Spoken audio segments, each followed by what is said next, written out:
Spatika, I have a question for you. Have you ever been to a video arcade? No, I haven't been to video arcade because, funnily enough, I've never really been interested in video games. I like playing games like physical games, like games where you have to actually do stuff and not just sitting in a chair and. Then what makes you want to do the Sindbad's episode? Well, it's old and it was the first place where I could play, and they had lots of things that could be educational, and so why not?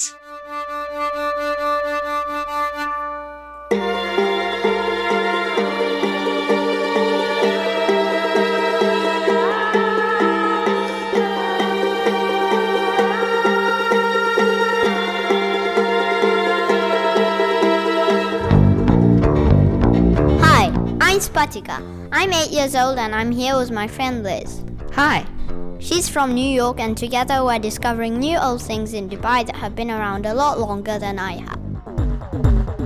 In each episode, we time travel through Dubai to uncover what this city looked like in the past, and we track down the people who are connected to our place or topic to ask them questions. Tell me more!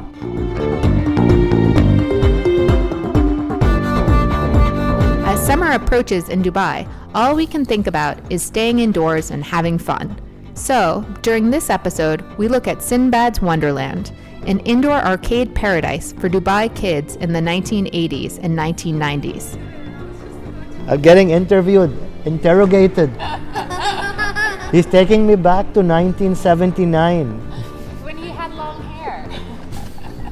Spatika and I never had the chance to visit Sindbad's. It closed its doors in 1997. So we had to track down key people who were here in the 80s to tell us what it was like. Listen as Sindbad's first and only manager, Ishwar Chugani, and two former Sindbad game players, Sonali Kolhatkar and Suraj Mulani, tell us more. How should I address you? As Mr. Ishwar, Mr. Chugani, how should I address you? Because you're young, normally people call me IC, but you can address me as Ishwar or Mr. Ishwar, whatever makes you comfortable. I normally like people calling me by my first name, but I guess it might be, I think for you might want to say Uncle Ishwar. all the people who know me and grew up call me Sindbad Uncle. Uncle Sindbad would have been better. Okay, Mr. Ishwar, are you the person who started Sindbad? Yes, Sindbad opened in June 1980 when the Ghurair Centre opened. I came in September 1979. The Ghurair group who were setting up the Ghurair Centre met up with me in the Philippines and wanted to set up a family entertainment center. So I came here with my experience of running a family entertainment center owned by my uncle in the Philippines, and came to Dubai. But then I realized the project had to be started from scratch. We didn't even have a name or a concept. So we put together everything, and while I was strolling par Dubai, I saw a bookshop with a coloring book with Sindbad's face on it. And then I said, okay, I'm going to name the amusement arcade Sindbad's Wonderland. I had to do everything from scratch, work with the Japanese designers to design the arcade, work with them on the machines required. It took about 6 months from concept to reality, turning dreams into reality. Sindbad's Wonderland. Suraj Mulani, co-founder of Ali Ali Children's Play Museum, knows a lot about how to have fun. It's what he does for a living. And as a kid growing up in Dubai in the Sindbad era, he has quite a few memories there. So, when did you first go to Sindbad? Probably when I was about 11 years old, I have to say. And, we heard about this place and there was all this buzz. Some of the lucky kids were getting to go and there was this excitement around it. And me and a group of friends decided that we would go. So we asked our parents, and our parents said that after the school year exams were done, if we studied really hard, then as a treat, we would get to go to Sindbad. So, what is your first memory of at Sindbad? Was standing in line to buy the tokens, and that money of 10 dirham, the green note, turning into these beautiful 10 coins with the Sindbad logo, and just holding those coins in our hand. That was like, wow, now I'm rich. You didn't feel rich when you were holding the 10 dirhams in your hand, but once you got the coins in your hand, now you were rich because now you could actually do something with that money, right? Yeah. So I felt really rich at the beginning of it.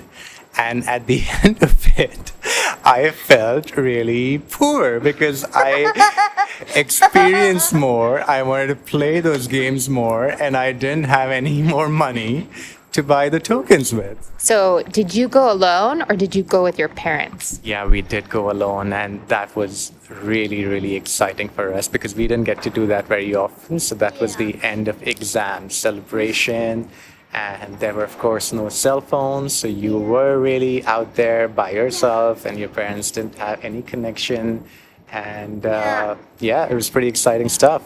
So I just wanted to point out that sometimes I just ask my parents so I can head off to my grandparents' house. It's because I just need to escape from them. What was cool about Sindbad's was that it became a place for celebrating kids' birthday parties. Sonali Kolhatkar is now a Los Angeles-based journalist, but she still remembers what it felt like to go to Sindbad's Wonderland as a Dubai kid. Considering how much I used to love going to that place, I'm pretty sure I would have been the one to lobby for that destination to have a birthday party, rather than my parents volunteering it. But the reason for that was because it felt like a little mini Wonderland. When you're a kid, especially growing up in Dubai in the 80s, there weren't that many of the kinds of things that kids could do that were available, say, in the US. So we didn't have that many video game arcades. We didn't even have that many malls. We just had one, which was Ghurair Centre. We didn't have like theme parks. We had there was one theme park and it was far away and it was very small. So we didn't have these kind of cool, modern, playground type things for kids in the 80s, and Sindbad was one of the few, and it was just like this little fantasy land that we loved going to, and we didn't get to go to very often. So to have my birthday, I celebrated it together with my older sister, whose birthday falls in the same month, and I think that's why my parents agreed, was because they were like, okay, we can do like 2 birthdays at one time, and so I think that was they went ahead and it was awesome. Did you enjoy the party? I mean, it was probably my 8th or 9th birthday. And I'm now 46, so we're talking about nearly 4 decades ago. I remember less about the specifics of the party and what it felt like, but more about the feel of it, the memory of the feel of being there, that it was special. My parents didn't do very many. We had birthday parties at home. My mom was great at that. We, weren't like super rich. And so it was dear to do that, to pay for a fancy birthday party at a place like Sindbad. And so I definitely appreciated it. And I felt like a lucky kid. I remember feeling like a lucky kid, and the fact that I could treat my friends to this fun event, that was really, really cool. I think it was my cousin. He was having a birthday party there. And I remember there was a magic show. And I don't remember how old I was, but I remember it was a really good magician because he did a trick. He changed the color of this rabbit mask that he was holding. And all the kids thought they had the trick figured out because they kept telling him, turn it around, it's on the other side, the color's on the other side. And he did turn it around, but it wasn't that color. And so all the kids were wondering, wait, how did he do that? So yeah, that was the fun part of the birthday. Did you get to know actually how he did this trick? Yeah, if he did reveal them, he never revealed them to me. So till this date, it's been over 30 years, and I still don't know how he did that trick. I know I said I was never really interested in video games, but I'm starting to change my mind about that.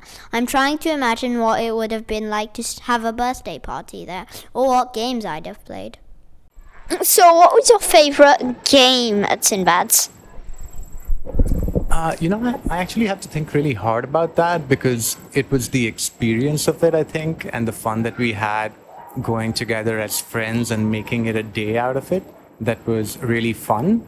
But if I had to rack my brains, I do remember there was a pinball machine, and I liked pulling that lever and seeing that ball go up there and then, bang around in between, and the machine light up and make the choo-choo cha-cha noises. And so that kind of stuck with me. So I would have to say that my favorite game at Sindbad was the pinball machine. Oh, my favorite games were Defender, then the baby football, table football, and of course the pinball machines. I would spend a lot of time on the pinball machines. And Space Invaders. Those were some of the best games. And there was another one that I really liked was Whack-A-Mole, where you had the hammer and the moles come out and you hit them as quick as you can. Spatika, have you played any of those games? So never heard of Whack-A-Mole before. I'm pretty sure it was one of those, you sit in a little seat and everything is dark around you, and it's like one of those simulator games where you're driving.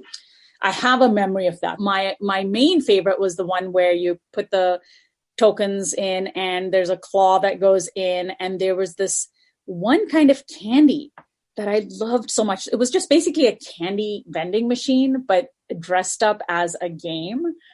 And you always got candy. Like it was like guaranteed that you would get candy. So it was just basically just a matter of like picking which one. And there was this one that my sister and I loved, and I don't even know what it was called, but it came in this like a little plastic tray, and they were these little like cigars, like fingers shaped wafers, thin wafers rolled in like a thin like layer of chocolate. And you couldn't find them at like supermarkets. For some reason, they were in this vending machine. Sometimes you found them, but they weren't easy to find. That was our favorite, and that I think it was my favorite game. And so we enjoyed that candy from that machine, even though I don't know why that was a game, but that was definitely one of my favorites. Sindbad was not just a wonderland for kids, it was a wonderland for adults, and even robots! So, Mr. Ishwar, by email you sent us loads of interesting articles, and one of them mentioned that famous people and robots, such as Muhammad Ali and Fubar, came to Sindbad. How did these people or famous people or robots end up there? At that time, there was not much option for anybody. Dubai was still growing. We're talking about 40 years ago. So Ghurair Centre was like, when people come now, they go to Dubai Mall because it was the only indoor shopping center, and we were the only indoor amusement arcade. So anybody who would come, whether actors, actresses, whether it's Muhammad Ali, Hema Malini, Fubar, and many others, even Sheikh Rashid had come for the opening. His Highness the late Sheikh Rashid, Sheikh Mohammed's father. Sheikh Mohammed had also come. His children used to come and play. A lot of the old Dubai families, all their children would come and play at Sindbad's because it was the only place for them to hang out. This is Muhammad Ali playing with, and these are all my staff at that time. So this was when I used to do the birthday. You saw this, right? Yeah, and then this was all the stuff that you would have seen with Sheikh Rashid. And this was the guy who was a weightlifting expert. I think his name was there. Then we even had like the football guys who came. That's me. 1970. That's Bobby George, the world darts player, because I play darts. That's me. See that with my long hair? Too bad Sindbad's Wonderland at Ghurair Centre closed its doors in the mid-1990s. I'd be cashing in my dirhams for tokens to play the Pac-Man machines. Yeah, and I was wondering what they did with all the games. When we shut the Ghurair Centre here in the mid-90s, I went to Pakistan to help set up the first Sindbad. That was at the Dolmen Centre on downtown, along with my team. So Sindbad finally closed in 1997. Most of the equipment and machines we had, we were able to sell them to a company in India, and a lot to a company, the people in Pakistan who first started with the machines that we refurbish and sold to them, and now have really reinvented Sindbad and continues its legacy. Did you take any souvenirs from Sindbad's? Yes, I have a machine at home. I still have the tokens. I have a whole bunch of papers in the office. The only thing I feel sad is I actually keep everything, pictures, press releases. That got lost when we shifted office. I had 4 albums of all the machine catalogs, the design, everything. That got misplaced. But I still had like the supplements when we were 10 years, 20 years, magazines. So if you want to come to the office to go through it, I still have it. See that man over there? He is a Sindbad customer. He is Mr. Jashanmal himself. How are you? Yeah. Hello. We're just doing an interview because they want to talk about Sindbads. And I said when we cool. opened Al Ghurair, they had his father was with me at the opening of Sindbad. I used to walk into Sindbad and ask Ishwar here for free tokens for pinball machines. And he very kindly obliged me many, many times. So there you go. So it's even Shuja is here for the event and has a meeting as well. Yeah, Small world. For the event. Nice meeting you. Yeah. So what was your question again about my favorite? Okay, many. Meeting interesting people, getting to really know a lot of local people, dealing with them, understanding their culture. And for me, one of the best takeaways of Sindbad is any local I meet today who are over 35 years old know Sindbad, that their face gleam. Even UAE government officials, when I get a chance to meet them, I actually, when I say Sindbad or Mudir Sindbad, manager, they actually want to take a selfie. And the best part about my job is that I get to play with the customers. You know, I was playing every day. You know, so people say I was in the business of leisure with pleasure. I think what the magic of Sindbad was that here was a place that catered to kids. Like, as a kid, you live in an adult's world, right? You live in a world that's run by grown-ups, made for grown-ups. But in the 80s, to have a place that was designed for kids, purely for the enjoyment of kids, that was really rare, and it felt really special and made kids feel special. You know, it felt like this is a place that grown-ups may not care about as much, but for kids, it felt like a fantasy land. Okay, Spatika, we never had the thrill of experiencing Sindbads in person, but what did you learn from your interviews? Well, first, it was epic that people just passed by Mr. Ishwar when we were interviewing him, and they just basically shared all their memories of Sindbads.